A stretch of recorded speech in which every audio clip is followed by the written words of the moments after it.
Hey guys, so it is our daily reading and it's Monday, so make sure you have the daily reading handout. Guys, if you don't have it, that's okay. You can always follow along with me. So we are looking at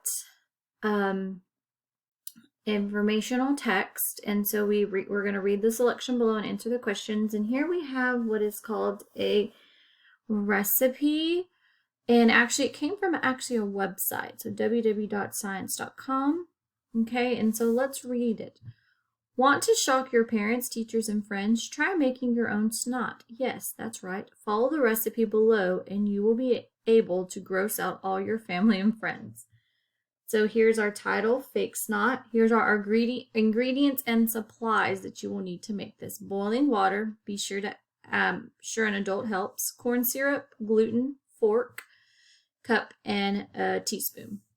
Procedure. So these are the steps that you have to follow to make this. 1. Fill half a cup of boiling water.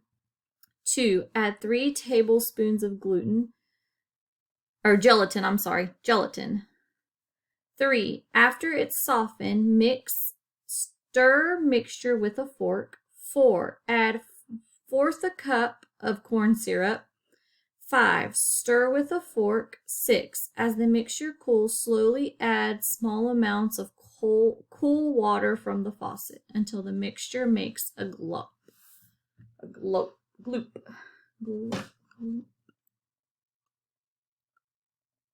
Or glop.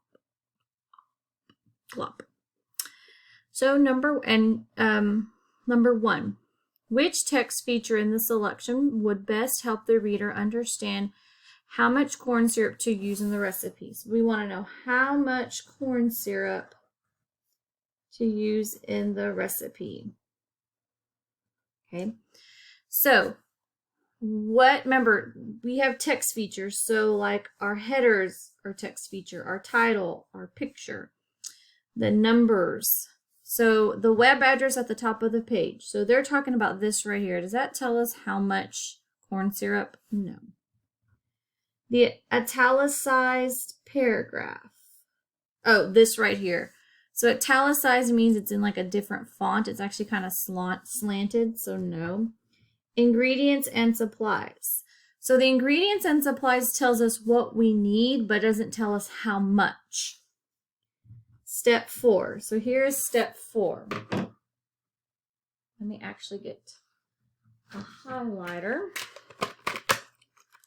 So step 4 right here says add 1/4 cup of corn syrup. So yes, step 4 is where I would find how much I would need to put. Okay. Number 2, which sentence from the selection best helps the reader visualize the cooling process of the mixture? So visualizing means, so we want to know that helps the reader visualize the cooling. Visualizing means I can see it in my head. I can see the picture. So as I'm reading, I can see a picture. I'm making a picture of my head of what this would look like. Try making your own snot.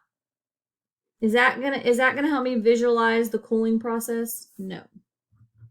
As the mixture cools, slowly add small amounts of cold water from the faucet until the mixture makes a glop.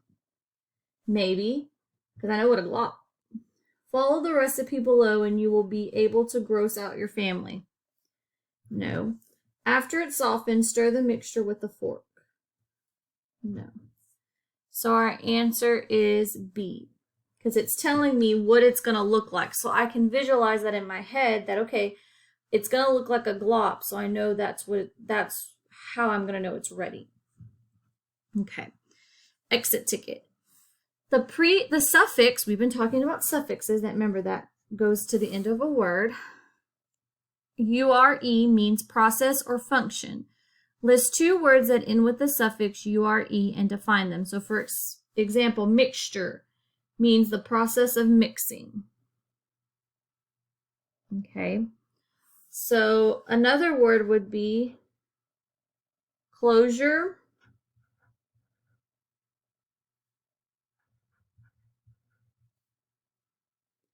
And that means process of closing.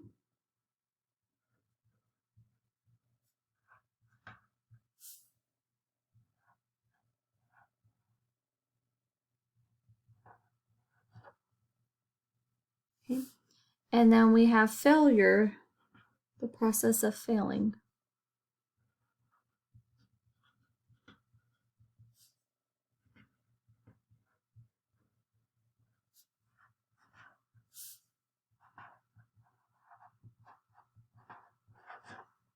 Okay.